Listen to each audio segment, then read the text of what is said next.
All right, wonderful. Welcome, everyone. Thank you for joining us today. Today we have Brina Lee here to share more about her career transition. She started her career in marketing and then went back to school for computer science and switched to a career in engineering, where she has worked at many companies that you have probably heard of and are quite familiar with. And she recently founded her own company where she is the set founder and lead there. And so I'm going to hand it over to Brina because she's going to be able to share much more detail about her experience in her career. I'm going to add a questions thread to the Brown Bag channel. So if you have any questions for Brina as we're going through, just add them in the thread as the presentation's going, and then there will be time at the end for getting answers to all of those questions. So with that, Brina, take it away.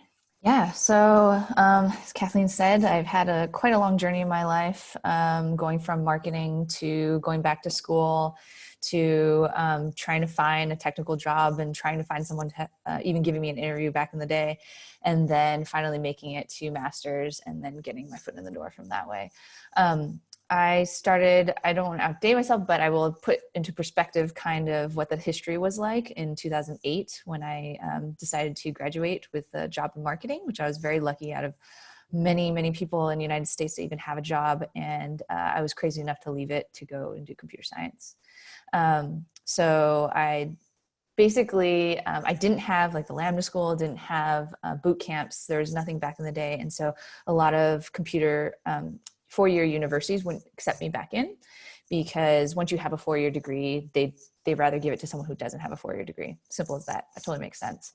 And so I had to go shoot for a master's, and doing the master's was very hard because there's a lot of prerequisites for computer science. So today you guys have boot camps, which is great because now you can skip all of the years that I spent doing undergraduate classes, computer science, and then finally making it through. And because I was not in a program, there was no official program for what I was doing back in the day. A lot of companies wouldn't even give me an interview. It's not to their fault. It's just because they just didn't have a practice for it. And so like, it was like Cisco, Amazon, Microsoft, they were all not even giving me an interview nor screening. So I would tell you now, all you guys who are looking for a job search, like everyone has to kind of go through this, and rejection is kind of the key. You have to hump that you have to go over and just continue pursuing. And then once I did that, I finally got into my master's program. And then that was here on out, got some interviews, and then went to Google, Facebook for my internship, and then decided to go to Facebook and became the first female engineer on Instagram, worked there for a couple of years, and then Instagram grew. So I started there when there was about 30 people, and then Instagram grew to maybe 400, 500 people. And then I was like, oh, I like smaller teams. That's what I like. I know that's what I like. And so then I decided to look for another company called Quip. And that was like a much smaller team, again, like 25 people. You guys now have the privy of having the COO, Molly Graham, which I've worked with at Quip. And then now I worked at Quip for 4 years, got acquired by Salesforce. So I went through that whole transition. Also at Quip, I went from engineer to engineering manager, where I got to be one of the founding engineering managers to help build out the engineering team as we scaled and grew out, getting acquired. Now we have the funds to do so and hire lots of more people. And then I decided again, I like smaller teams. And so I decided to go start my own company. And here I am today at Hamel, which now we're in the gaming industry. And so has it been hit? I know some of your questions are like, has it been hit by the coronavirus? Gaming industry hasn't really been. So yeah, I can have more questions there. Great. I know that there were some questions kind of shared ahead of time. Brina, how did you make it to the point, you shared that you were the first female engineer at Instagram, and I think it was on a team of, how large was the team when you joined for engineering? Oh, for engineering, I mean, in total, Instagram was maybe 30 people. So in engineering, it was much smaller than that. It was probably maybe under 20 somewhere. Okay. Yeah. And I think to your question of like, how did I join Instagram and why, I think when I started engineering, like the numbers for women in tech were very, very much lower, and still like lean in hasn't even started then and all that stuff. And so I think a lot of engineering managers are starting to turn their head of like, hey, we need to hire women. And I think at Facebook, you go through this thing called boot camp, right? And so you get to trial a bunch of teams and you get to like fix bugs from all these teams and also get to talk to all those managers. And I think one thing really struck me when I started talking to a manager was that he's just like, all you need is one. The first one is the hardest to help hire in terms of diversity, whether it be women, LGBT, anything so-and-so. He's like, the first one is the hardest. And he's like, you would help me if you were to join my team. And like, it's not that I realize like, it's not that people are against diversity or like don't think about it. It's just really hard. And so I think when Mike Krieger approached me and he also had this heart for it and like, building Instagram and all the work that needs to be put into a startup, which now I know, it's hard to also think about a diverse team and with the momentum I think that Instagram had at the moment in time. And so I could tell that when I talked to Mike Krieger, he was very much like, we need this now and I need you to help me. And so I think that's when I decided, I was just like, well, this is where I can make the most impact in terms of just like being a woman in tech. I'm more than happy to join your team. The time I didn't even know what Instagram was, didn't even have an Instagram account. So did I know it was going to be what it was going to be today? Nope, I didn't. So yeah, I think it was just luck. What did you, I guess, do in that, when you were on that team, what steps did you take to kind of bring more women onto the team? Like, was it as simple as like you just being the first one and that automatically opened the door and made it more inviting for other people? Or did you have to really work to attract more women to apply or change the hiring process and candidate review process to make sure that more women were being considered as part of that effort?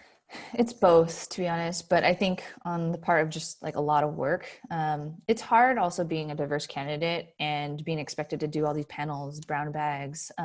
Also in the interviewing process, like you always want at least a diverse candidate within that set, so if someone were to interview at your company, you have 4 people, one of them has to be a woman or some of LGBT or color, it's like you need to have it in that set. And so if you can imagine the amount of people where, you're a diverse candidate and then being thrown into all these interview slates, and the hiring is just like on and on going. It takes a lot of time, one, and it also takes away from what you also want to do in your career is be like technically sound. And that's what I wanted to do in my first part of my career, which was like the first 2 years, I wanted to become a really, really good engineer. And so, I had to do some trade-offs where at some point I just like, I can't do interviews anymore. I'm sorry. I need to now focus on my career at this like 6-month period, and then once that 6-month period was over and I got performance review that I really wanted, then I was like, okay, well now we can do interviews. At the same time, it's also a trade-off. It's like, thrown into all these events all the time. And so it's like, okay, well, do I do both interviews and events, and show my face? I was like, I think I have more impact at events where the interviews is not as much. And so I think I just had to make these choices in the point of my career to even just get to where I am and to be even accepted into like these small startups and getting acquired by Salesforce. So I would have to say like you have to pick your battles at the moment in time of when you have that choice. That's super interesting. It's like finding the balance between being an advocate and an ally, but also not being like the token anything on a team that is always the one being plugged to support those different efforts as well. So you can prioritize your own career development with that. Yeah. It's really hard. And I don't people like understand that as much. And at the same time, like you want to be a role model for the company. You want to be that first, person to be like, here, I'm impacting change. You can come and be with me and we can work together, and to only do that, you have to be visible. So it's very hard to do at the same time while working in career. What would you recommend for people who are making a career change or are pivoting, making a significant pivot in their career and are trying to break into a new industry? Like, what advice do you have for folks going through that to help set them up for success? Yeah. Well, first of all, you have to put in your mindset that it's possible. Other people have done this before, so it is possible. Switching careers is hard. I'm not gonna lie. It took 4 years for me to like really officially switch careers. And so you just have to find a different motivation other than yourself. And whether that be in work, you have to find the passion that drives you because you will have low days. And it's not as easy as everyone says it is. I can tell you it's possible, but it's fucking hard. Excuse my language. Good advice. I mean, I don't know if that's just like telling you the truth. I think good advice is, I think, I think for you guys in particular, switching careers, the technical interviews is the hardest. It's an art. And to be honest, I will tell you the truth. Like, you probably are going to study for these technical interviews. Are they going to actually help you in the day-to-day job? Not as much. I don't think so. But which is something I think the industry is working on changing. However, it's still there today. So like, can you get past these technical interviews? It is an art. And I think you need to spend a couple months prior before you even get into these technical interviews to actually feel like you have a chance at them. You know, I've seen a lot of people do some mistakes when they're studying for technical interviews. They just look at the answer. If you look at the answer, it's just not going to help you when you get to there. And are you going to spend hours? Yes, you have to spend multiple hours a day. It's like learning a new language, you know, like you can't just learn Chinese the next day. Like it takes hours and repetition over and over. And I would say like that is the best way to do it. And it is totally possible to master the technical interviews. It's just an art. It's just harder. It's just hard to master. When you're interviewing people, what do you look for in candidates? Yeah, at this point in my career, I probably don't focus so much more on the technical side, you know, especially like seeing teams grow and change and hiring. It's just like I focus more on the person and the culture and kind of what impact they have as like with their personality. What I mean by that is like, it's like when you build product and when you're building a team, it takes a whole team and everybody to like work together. And so if you only have like the technical portion, but yet you don't have the critical thinking or the conflict resolution or being able to be flexible, it's harder to build product and keep the momentum going and build a company up. So for example, I think like for managers, if you want to become a manager, the one question that I do ask them is like, how do you think about your team? How do you think about the people reporting to you? Can you tell me individually about their personalities? I like to assess like how these people are talking about themselves, talking about the people that are reporting to them. Do they bring up color? Do they bring up Asian? Do they bring up that this is a woman? And, you know, and so on and so on. Just kind of the way that they perceive others and attesting kind of their EQ of how like they've helped them grow in the career or move on. Those are the things kind of I assess for. And those are like, that is my point of my career of how I assess for. I don't know if the question is like you, if I was looking for technically, what I look for, that would be a whole nother story. I mean, we hear that feedback a lot from the companies that we work with who interview people for engineering and data science roles and UX roles, is that they, you know, they want the technical skills, but it's a lot easier to train in technical skills and fill in any technical gaps. It's the ability to work with people, collaborate, think critically about problems, relate to other people. That's a lot harder to train for. So I think that comes up a lot in roles outside of managerial positions as well. Yeah, I do think what they don't tell you though is like the technical interviews still matter. So I do agree that the culture and value ones are very, very important, but it's a balance across the board. So don't forget about those technical interviews. What would you say for somebody who wants to be an ally and an advocate for women in tech, for people of color, for people with disabilities, for any traditionally underrepresented group in a tech space? What advice would you give to folks for being a strong advocate and ally? Yeah, I think what has really helped me in my career for allies in the room or like in a meeting or anything at all is basically asking, do you have thoughts? It's as simple as that. I think, especially for a woman, and I think one of the questions was like, what do you commonly face is being able to find your voice, right? Like simple as that, like being able to speak up. And I think there's not very many allies that will just, you know, here's a room and then there's like that one token woman. Just ask that woman, just be like, oh, hey, Kathleen, do you have any thoughts? Do you have anything like, you know, and kind of read their emotions. I think that's the most important part. Because I guarantee you they have thoughts. They're just too scared to speak up. And I think over time, the more you do that, the more they'll get more comfortable finding their voice. They'll just do it on their own naturally at some point. That's great. I'm going to transition to the questions that are coming up in the Brown Bag channel. So if you have questions, if you're on this call and you haven't asked your question, please add it to the thread in hashtag Brown Bag. What about small teams do you like more than larger teams?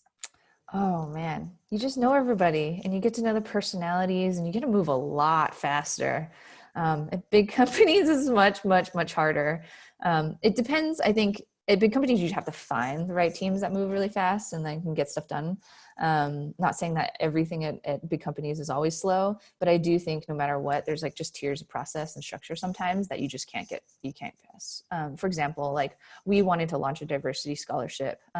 There's no way you can do that at a Salesforce level without going through tiers and tiers of okay, because diversity scholarship means budget, and financially then you have to go through like that route of things as well. Not only that, then it also means marketing. If you put a Salesforce name on it, you just like it has so much more visibility than if we were to put like the Quip name on it. So I think in just general, small teams can move faster, and it feels more like family that you're building something with, that I end up feeling like more proud about. How was going from a BS in communications to a master's in CS? You mentioned having to kind of make up prerequisites and things like that to catch up. Did you still feel behind when you started your master's? And were you able to get all of the skills that you needed for the jobs that you went into after completing your degree? Oh, 100% times 10. Like I'm still feeling behind. So like this never goes away. I got into computer science, like, let's say I was like 25 and I was like working against these like 19 to 18, 17-year-olds. So like, it was crazy how much I felt behind, and like everyone was so young. Like I think there was one time I had a question. I was like, do you know, Destiny's Child, right? And they're like, no. And I was like, but you know Beyonce. They're like, no. They're like, yes, I know Beyonce, but like, I don't know Destiny's Child. And I'm like, what is going on? But I can say like, definitely, you will always feel behind. You're going up against these people who have been coding since they're like 5 and 6. And so, reading books and keeping yourself attuned to like the technical side will always get you a little bit, just like one step ahead. What you mentioned previously, that there are going to be low days and needing to stay motivated through those low times. What thoughts keep you motivated during the low days? I feel like this is a cliche answer, but I got into coding for a reason. And my dad's also an engineer. So like, I think building was kind of just like an innate thing that I was ignoring for a very long time. And I was trying to find it in business, not to be in engineering, just because he was in engineering. But I think at the end of the day, it's like, when you code something that's like this obscure language and you're like, how the heck did it just show up on that screen? Like, I think I always just get goosebumps. Like, it's just so much fun when you're coding something and something shows up on the screen. You're like, oh my gosh, I did that. Like, it's an instant gratification that I don't think a lot of jobs can get you.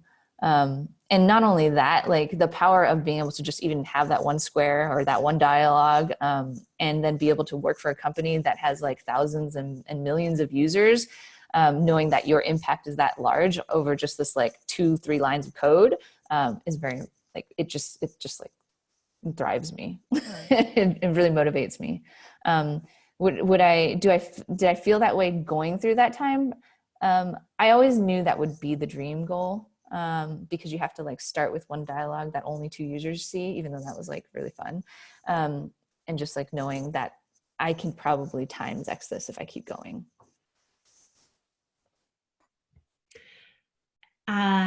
You touched on this a little bit before, specifically when in hiring as you do currently, but specifically thinking about hiring engineers, what are some of the top qualities that help a candidate stand out?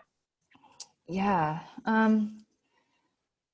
One of the ones that just stopped popping in my head is like their passion for for building, right? And so that, whether that be finding something of open source projects or just projects in general, like your side project, that to me is actually a huge indicator of like, oh man, you really love this. You know, I think I see a lot of students and a lot of people come with like, here's like all the coursework that I've done. But if you actually look into like the program that they've done, it's all just that coursework, right? If I see something outside of that, that's probably a very huge highlight to me. Like, this person actually loves it. They're not just like doing this for a job. That's like one thing. I think another thing is just, you know, I know the technical interviews are not something that you're going to use in your normal day, but I think what you look for in those technical interviews is the communication, and how they're actually like working with you to solve the problem together. I think that to me is actually more interesting than you solving it by yourself in an interview. Yeah, I hope that helps. Thank you. You mentioned that the lack of diversity has more to do with awareness versus a malicious intent. How often do you find that individuals aren't aware of the lack of a diversity on a team? You know, you've run into this. I wouldn't say it's not like not there. But for me, I think personally for me,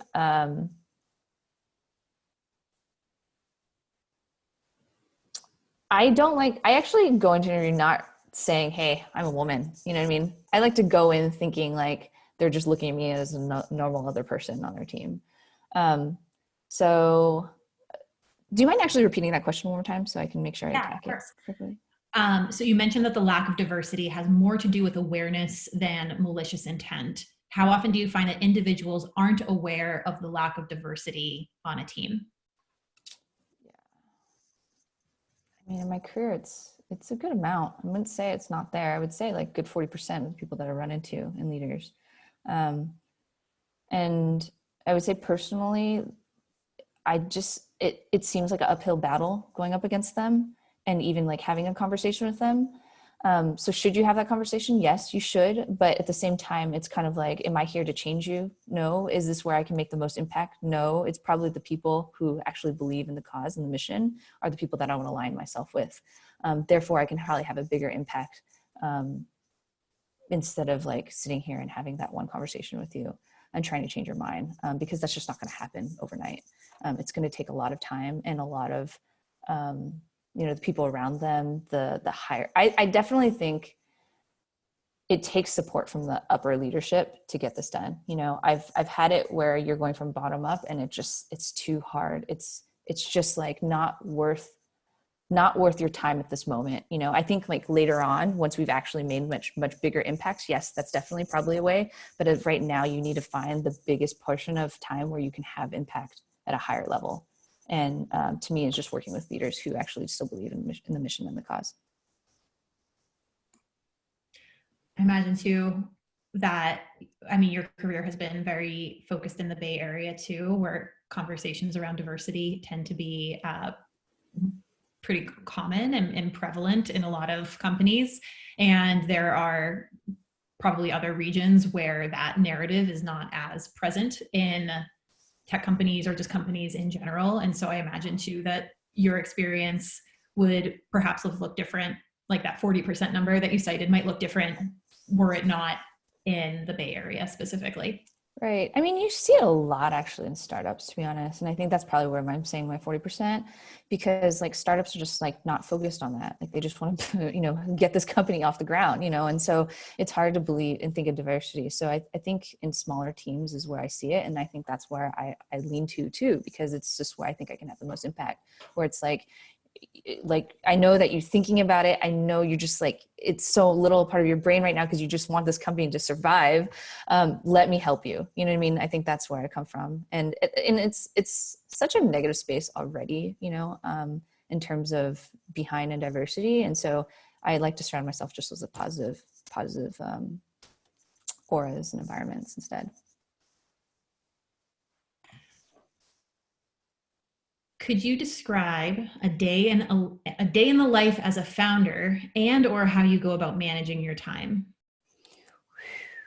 That's a hard one because There's so much to do. Every day there is so much to do. And so to manage your time is like it's the thing that you think about all the time, right? And you have to constantly have this list of things in front of you and consistently prioritize. Like, I can't tell you, like, one day you're like, oh, this is definitely high priority. The next day you're like, nope, this is kind of like, it's actually less. And then this is actually high priority. And you have to learn to just be flexible with that. And just know that it is an iterative process. So it's okay to not be perfect. I think that's like hands down the daily advice that I like tell myself. And it's hard making decisions, especially I have two other co-founders. And so this is like three heads making one decision, and it's constantly talking to them. And if you can imagine, like, we are friends, we've met at Instagram, we've been in the trenches together. And what people probably won't tell you is like, we'll still get into like tips and arguments, because like you think we'd be so aligned and the team would be like perfectly aligned all the time because we've learned how to build engineering, we've learned how to build product, we learned all these things exactly together. That's just not the case. And so as much as you think of building a product and you have a co-founder, you always need to constantly align yourself, even though you think you probably have the exact same idea. That's just absolutely not true. So communication is a big deal too. I'm going to jump around questions a little bit because a question just came in that builds off of what you just said. But what tools do you use to keep yourself organized? We use Facebook Workplace. We use Google. We use Asana for task management. And we don't use Slack because we have Facebook Workplace, so it's all Messenger. But that's just kind of because we're all Facebook backgrounds. So that's just how we easily communicate. That's about it. Those are probably the biggest tools. I think in terms of like operations, Brex credit card, Pilot for bookkeeping, and I can go on with all those things, but I think for productivity wise, those are the tools that we use. Do you have this is a personal curiosity question because I'm always trying to personally make myself more organized. Do you have any tools that you use for like managing yourself and your processes? Or like mental organization tools that you use? To be honest, it's a good old notebook with pen and paper. I can tell you that is still honestly the best tool ever. Because when you write it down, you just remember a lot more and you just retain a lot more than typing it out. So you've survived one bust. What do you think of COVID and impacts to the economy? Does it seem short-term or long-term? Predict the future. I feel like this is a question for a president. Just kidding. I think it's longer term than I think people think. That's my guess. And I think it's because you just get a little bit of hints from the bigger companies. And I feel like the bigger companies, the leadership size, they privy to a lot of information. And so I feel like it's a little bit longer than people expect. I think, will it go past August? I'm hoping not. But is it going past June? I think for sure. I think July is when we'll really know if it's going to really long or not. I think that's the month that we probably should wait for to get that answer. I think the first part of your question, I think like the impact, it's unfortunate. I've seen a lot of my friends and startups and they're all struggling because of like most of the industries. Fortunate for us, we're in gaming. So that's like obvious and up and up right now. But I would say for a lot of startups, a lot of small businesses, it's very sad to see, even in San Francisco. It's just hard to find fundraising. A lot of people raising right now, and there's just not enough money to go around.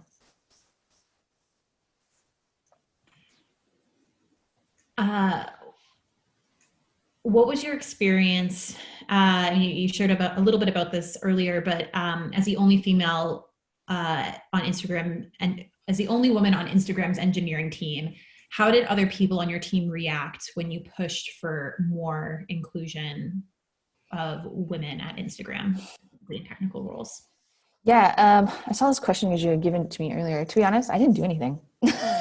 I don't think it was me, to be honest. I think it was Mike Krieger, and I think it was top leadership realizing that now they have some space to think about recruiting and hiring, that they needed to do a shift. I think obviously like good leaders and technical leaders, as you guys become leaders, it's like building good product for a world needs a diverse team. As product grows, team grows, products growing if there's no innovation. Product will stop growing if there's no innovation, and innovation needs new ideas, new perspective. That means diversity. And so I think that's definitely what, Mike Krieger, like he wanted to bring Instagram to a whole nother level. And there's just like no way to do that other than to hire a diverse team. What is your favorite build that you did just for fun? Product, right? Oh, there was one time I think I had a Twitter. No, I think it was Yahoo. I think it was my interview at Yahoo. And I was learning how to do JavaScript. And so what I did is I took pictures of all my coworkers looking at in different directions. And so it would be probably my whole team of like 20 pictures, and it would follow your mouse. So your mouse would move and everybody would look towards that mouse, because I would just change the pictures into the direction of where the mouse was at. That was probably one of my favorite projects. And I'm really sad because I have absolutely no idea where those pictures went and where that code went. Love it. What excites you the most about Hamel? Sorry. What excites me the most about Hamel? I think, we started building Hamel because one, I think the gaming industry is still very toxic. I think there's still a lot of change to be done. And with Hamel we're trying to fix the communication there. I mean, toxicity on gaming is mostly in the communications part, where they're texting really bad things. There's a lot of anonymous people. So that's why they just feel this urge to want to be able to speak however they want to speak, and just say crappy things to other players. And so with Hamel, we've built another way to communicate. Basically, you can use other voice lines from other creators to say, hey, good game, or encourage other teammates. We've also kind of gone against reporting all the negativity of racism, harassment, all that stuff, all of those out. So you can't use those types of voice lines with our tool. So if they decide they want more fun and more humor, they use our tool to do this and help them find the voice a different way than being able to bring other people down. So I think, with our skills, I'm actually excited because one, we are kind of like big gamers, but we never really got to act upon it in our daily jobs. However, do we know social? Do we know how to build utility products? Yes. And so what I'm really excited about is now this combination of, over 7 years of leading up to this point, it all comes into this company of now we can bring back to the community. And that's what we hope to do. That's really cool. Where can we follow Hamel and you to learn more about you and Hamel as a company? Yeah, you can follow us on Twitter. It's HamelGG, or on Facebook, it's also HamelGG. I think if you guys are Twitch watchers, also HamelGG. And that's, feel free to, Twitch. So feel free to follow us there. We do a lot of updates on Twitter. I think that's probably our number one. We are also a Discord channel. We also just recently got verified. So discord.gg/Hamel, HAMUL. And I'll ping you afterwards, Brina, to get all of those links from you, and I'll share them out in Slack too. That way, if anyone didn't catch that, we'll share them. The one thing I also wanted to put about Hamel, it's also my work in all diversity and it's also coming to Hamel too as well.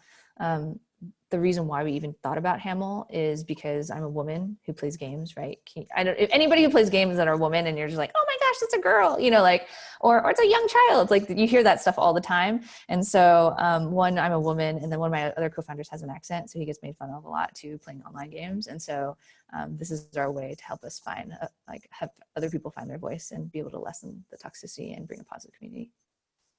So, yeah. So. I think we have plenty of gamers in this community, so I think probably a lot of people can understand. I know. Feel free, folks, to add more questions to the thread. I know someone had asked ahead of time, Brina, if you have a pet, and I was just about to bring that one up. Where is he? Let me go get him. Miles.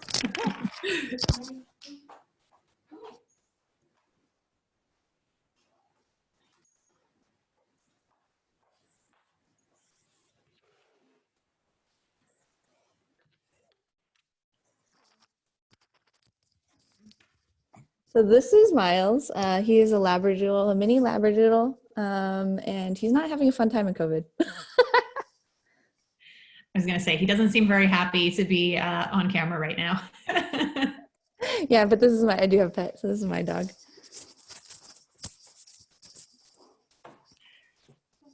Excellent. Are there any other questions? I think we got through all of the questions that were in Slack and everything that was shared ahead of time. Any other questions? Can I ask in real life? Just I'm like lazy to type, but I was wondering, Brianna, if you're like, I sometimes try to make a habit of doing like a bit of the interview questions a day or a little bit of SQL a day, or whatever it is, or even if it's math. Like, do you struggle to manage like a little routine of practice with your busy schedule, and how do you like make yourself do that? Yeah, I think the biggest way that I found it is doing it with a group of friends. One, you need other eyes to kind of tell you what you're doing wrong, because there's not just one solution to a problem. There's multiple solutions. And so it's always good to get a group of friends to be able to do this with. And two, I think in an interview, I think everyone, this is one of the biggest failures, is time. They practice, and when they practice, they take like a couple hours to do one problem. That's just not how it's going to happen in an interview. You need to do it within like 45 to an hour. Also, no interviews take the last 5 minutes or like the first 5 minutes, so you have to kind of like buffer in also that time where they're going to like introduce themselves and talk about themselves. So it's a lot less time than you're saying. Like if someone says like, hey, you have a 45-minute interview, that means you actually only have 30 minutes. Sometimes also know that you're going into an hour interview. They might put 2 interview questions in there. So don't expect, hey, I'm going to do this one interview question for the whole hour. Just like when you get into that interview, finish the question as fast as possible. That's all I got to say, because you don't know if there's a second question.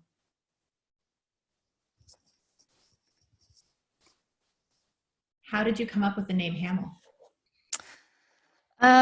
Actually, it started talking about Mark Hamill. So Mark Hamill is an actor that went game voiceover. Mark Hamill, for people who don't know, is Luke Skywalker. And he is also known for the voice of the Joker. And so then we started thinking about that, but we're like, oh, we don't want to be copywriting his like last name. And so we changed it. And we also wanted a very short, like 5-letter word. So then the .com was available for it. So that's how we picked it.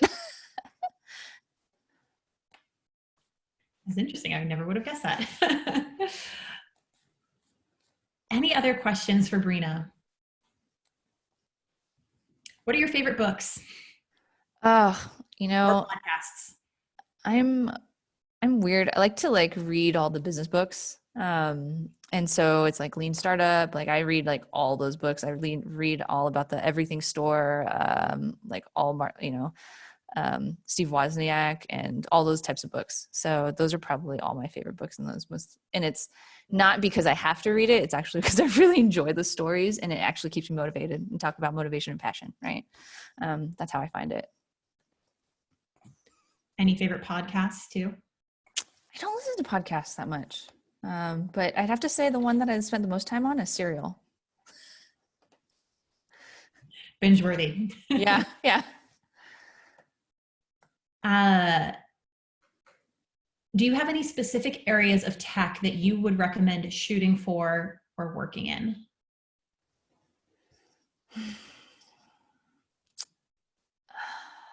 I think it's hard. It's based on your interest, right? Because I think tech basically goes across all industries. And so I think the best way to keep your passion and motivation going is to marry the two. And so let's say you have interest in art, or let's say you do like gaming, go into a tech company in that space. Because I have to say, like, I didn't choose Quip because of like productivity software and I was like really loving it. It was because of the team. And I have to say, there are moments in time in my career where I was just kind of sad because like it just wasn't married with my passion. That reminds me of one of our instructors, Britt Hemming, whom many of you have had a chance to learn from. Her advice was figure out what you're passionate about, completely unrelated to tech, and then figure out how tech can impact that and relate to that. And that can be one of your career pursuits, is figuring out where that overlap is between tech and what you are passionate about outside of tech.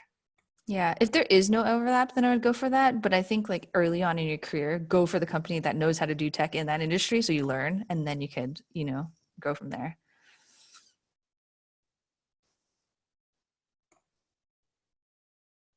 All right.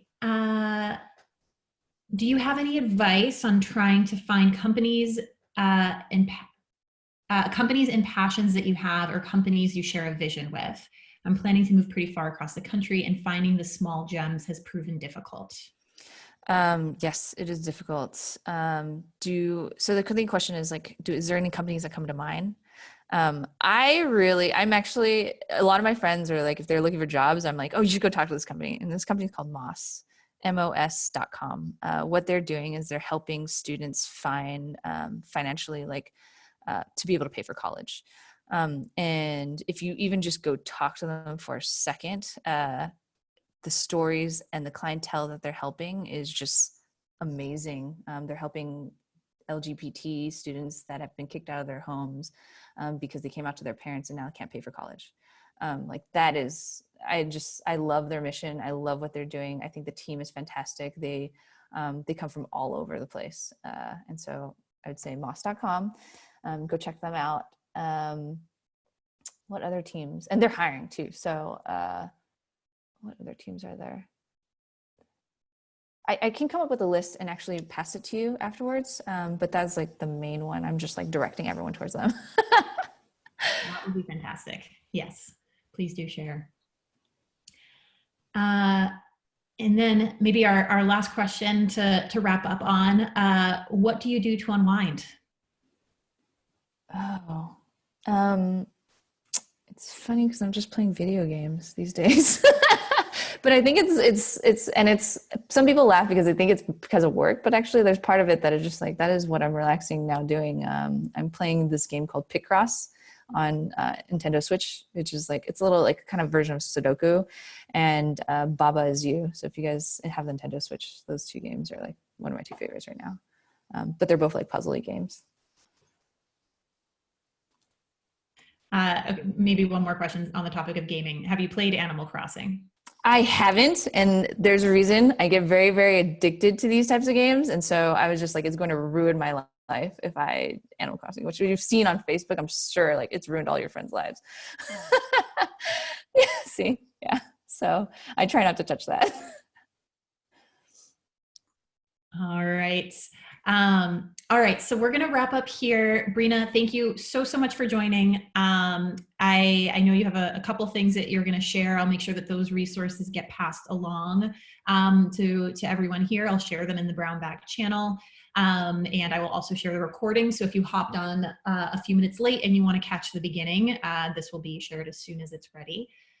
But Brina, thank you so much for joining today and sharing your experience and your insight and your wisdom. And thank you everyone for joining. Yeah, thank you for coming. If you guys have any questions, feel free to email me. Kathleen can send out my email, brina@hamel.gg. Also, just like, I'm more than happy to help and have a conversation. If you're like having a tough time or you want some mentorship, like feel free to reach out because I'm more than happy to help anybody who's looking for that. Cool. Thank you so much. Thank you so much. Thank you, everyone. Bye.